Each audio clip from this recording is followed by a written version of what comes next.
This is what we pulled out from that 1997 Corolla. We'll need to test this cooling coil for leaks.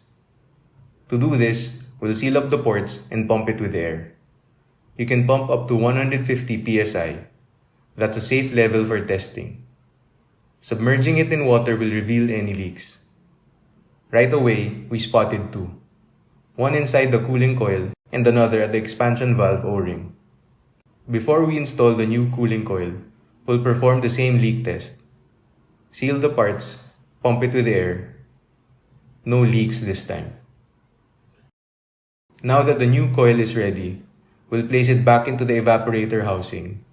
Carefully align it and secure it in place. Slide the evaporator unit back into the cabin and reconnect the refrigerant lines, making sure the seals are tight and the fittings are secure. Finally, we'll spray soapy water over all the connections.